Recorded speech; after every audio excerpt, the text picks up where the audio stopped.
Today, we explore the complex legacy of Larry Hoover, a name that stirs powerful emotions in Chicago and beyond. He rose from poverty to become one of America's most infamous gang leaders, co-founding the Gangster Disciples and leaving a mark filled with both fear and, for some, respect. His life story is woven with violence, control, and alleged attempts at transformation, raising questions about justice and the possibility of redemption. Hoover has spent most of his life behind bars, yet his influence persists, forcing us to examine the social conditions that create such figures and the impact of organized crime. As debates about his potential release continue, we're challenged to consider whether imprisonment is solely for punishment or if it can also offer a path to rehabilitation.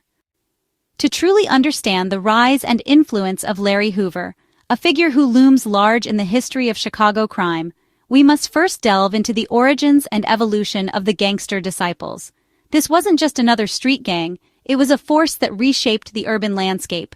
The Gangster Disciples, a gang that, under Hoover's direction, transformed into a powerful, highly structured organization, almost a parallel government within the city's most vulnerable communities. The story begins in the late 1960s. Chicago was a city simmering with social and economic tensions, ripe for the emergence of powerful street organizations. It was from this environment that the Gangster Disciples were born, formed in the late 1960s from the merger of Hoover's Supreme Gangsters and David Barksdale's Black Disciples, two formidable forces uniting to create something even larger. The GDs capitalized on Chicago's deeply entrenched racial tension and stark economic disparity, preying on the vulnerabilities of marginalized communities.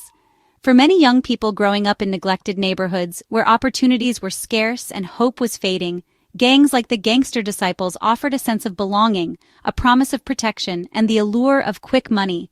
But this came at a terrible cost, as they fueled violence, spread fear, and further destabilized already fragile communities. After Barksdale's death in 1974, a pivotal moment arrived. Hoover stepped up, consolidating his power and becoming the sole leader of the Gangster Disciples. He began transforming the GDs into a mafia-like entity, establishing a strict hierarchy, implementing internal codes of conduct, and expanding their operations into new territories.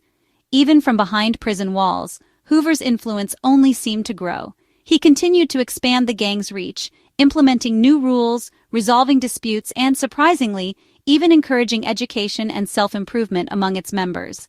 The GDs became deeply embedded in Chicago communities, their presence felt on street corners, in schools, and even in local politics. In some instances, they stepped in to provide a semblance of order and support in areas where traditional institutions had failed or were absent. But make no mistake, their overall impact was overwhelmingly negative, marked by violence, drug trafficking, and the exploitation of vulnerable populations. Their legacy is complex and contradictory, a stain on the city's history. It's a legacy that is both a product of the social and economic conditions that plagued Chicago and a stark symbol of the seductive, destructive power of organized street crime.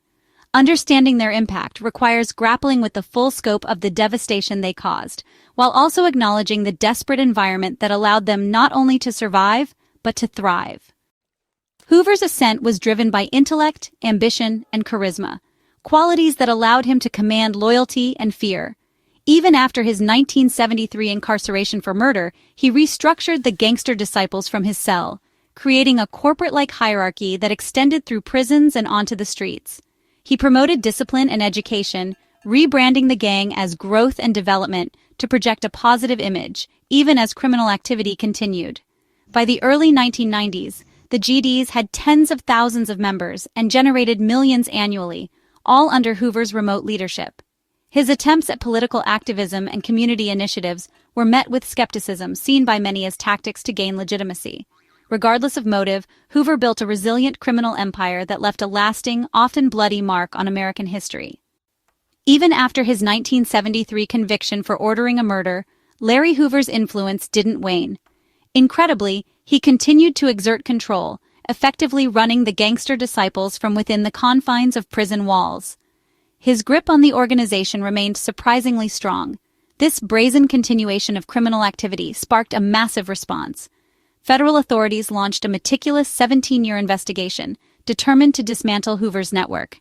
The investigation culminated in a sweeping 1995 indictment against Hoover and numerous other leaders within the Gangster Disciples organization. The charges were extensive and far-reaching. Among the most serious charges was drug trafficking, as well as extortion, preying on businesses and individuals through fear and intimidation. And of course, money laundering, the crucial process of concealing the illicit origins of their vast profits. The indictment revealed the staggering scope of Hoover's ongoing control, highlighting a sophisticated multi-state criminal enterprise that spanned across numerous communities. Despite defense attorneys putting forth claims of reform and rehabilitation on Hoover's part, the overwhelming evidence presented at trial clearly demonstrated that he continued to orchestrate violence and oversee extensive drug operations, all from behind bars. In 1998, after a lengthy and highly publicized trial, Hoover was ultimately sentenced to 6 life terms. He was then transferred to a federal supermax prison, specifically ADX Florence, designed to completely cut off his influence and prevent any further communication with the outside world. This federal conviction, with its multiple life sentences, ensured that he would likely never be a free man again, effectively ending his ability to directly control and direct the activities of the Gangster Disciples. The trial and subsequent conviction marked a decisive moment and a significant victory in the ongoing fight against organized crime and gang violence in the city of Chicago. Hoover's story, with its twists and turns, became a cautionary tale, illustrating the far-reaching and insidious nature of criminal networks, and the extraordinary lengths that federal and local authorities are willing to go to in order to dismantle these organizations and bring their leaders to justice. His incarceration within the supermax prison system remains a powerful symbol of both justice being served and the complex, ongoing debate surrounding the purpose of punishment within the criminal justice system and the potential for rehabilitation even in the most extreme cases. When discussing long sentences like Hoover's, terms like commutation and pardon are crucial to understand. A pardon is official forgiveness, restoring some civil rights but not erasing the conviction or guaranteeing release. A commutation reduces the sentence itself, potentially making someone eligible for release, but the conviction remains. For Hoover, a commutation, not a pardon, would be the legal path to possible freedom. These acts of clemency are rare and discretionary, reserved for cases of extraordinary rehabilitation or unduly harsh sentences. Neither implies innocence. Both are acts of mercy. The distinction matters, especially in high-profile cases like Hoover's, where the debate centers on whether his punishment should be reduced. Understanding these terms helps clarify the stakes in the ongoing conversation about his future. Efforts to secure Hoover's commutation, a reduction of his sentence, represented a significant chapter in his long and controversial story. These efforts were not undertaken in isolation, but rather as part of a larger movement advocating for criminal justice reform and the potential for rehabilitation, even in the most seemingly intractable cases. The campaign gained national attention during the Trump presidency, a period marked by a willingness to consider controversial pardons and commutations. The political climate at the time, with its focus on law and order, provided a complex backdrop for these efforts. This push was fueled by the burgeoning criminal justice reform movement and the vocal advocacy of several high-profile celebrities who believed in the possibility of redemption. These advocates used their platforms to raise awareness and garner support for Hoover's release. The First Step Act, signed in 2018, aimed to reduce recidivism and reform sentencing laws and inspired hope among Hoover's supporters, who saw it as a potential avenue for his release. They believed the act's emphasis on rehabilitation and second chances could apply to his case. They argued he had reformed during his decades of incarceration and no longer posed a threat to society. They pointed to his age and reported health issues as further reasons for leniency. High-profile figures like Kanye West, who had a direct line to the president, publicly lobbied for his release, using his influence to bring the case to the forefront of public discourse. They were framing Hoover as a symbol of redemption and the possibility of change, even after a lifetime of crime. Supporters cited his advanced age, declining health, and alleged transformation behind bars as compelling reasons for mercy and a compassionate release. Despite the high-profile campaign and the hopes of his supporters, President Trump ultimately did not commute Hoover's sentence, a decision that left many disappointed and questioning the limits of clemency. And he remains incarcerated in a federal prison. The decision reflected the enduring weight of Hoover's heinous crimes and the strong opposition from law enforcement officials and the families of his victims, who argued that he should never be released. The campaign highlighted the inherent complexities of clemency decisions, particularly for notorious figures, and the enduring tension between the demands of justice and the potential for mercy.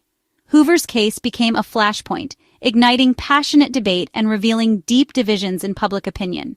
It became a key case study in the broader debate over criminal justice reform, raising fundamental questions about punishment, rehabilitation, and the possibility of redemption. The prospect of Hoover's release deeply divided Chicago and the nation. Supporters saw it as proof of rehabilitation and a move toward a more merciful justice system, believing Hoover could use his influence to steer youth away from gangs. They argued his age and efforts at peace showed genuine change, and his freedom could symbolize hope and redemption. Critics, however, saw his release as a threat, fearing it would embolden gangs and betray victims. The debate exposed the deep wounds left by gang violence and the challenge of balancing second chances with public safety. For many, Hoover's release is unthinkable, rooted in memories of violence and loss inflicted by the gangster disciples. Law enforcement and community members recall the terror and destruction of his reign, doubting the sincerity of his transformation. Victims' families see clemency as a profound injustice, reopening old wounds and undermining accountability. Critics fear his release could reignite old conflicts or send a dangerous message that such crimes can be forgiven. The pain caused by Hoover's organization remains raw, and skepticism about his motives runs deep. For these voices, the risk of his freedom far outweighs any claims of redemption. The shadow of his past is simply too long to ignore. Larry Hoover remains in Supermax prison, his plea for commutation denied, but his story continues to spark debate about justice and redemption. His case forces us to confront whether our system should prioritize retribution or rehabilitation, especially for those who claim transformation after decades behind bars. Supporters argue for second chances. Critics insist on accountability for the harm caused. Hoover's life also highlights the social conditions that foster gang activity and the need to address root causes. His attempts to rebrand the GDs as a force for good raise questions about the possibility and limits of change. Ultimately, Hoover's story challenges us to consider what true accountability and transformation look like in America. The balance between justice and mercy remains as delicate and as urgent as ever.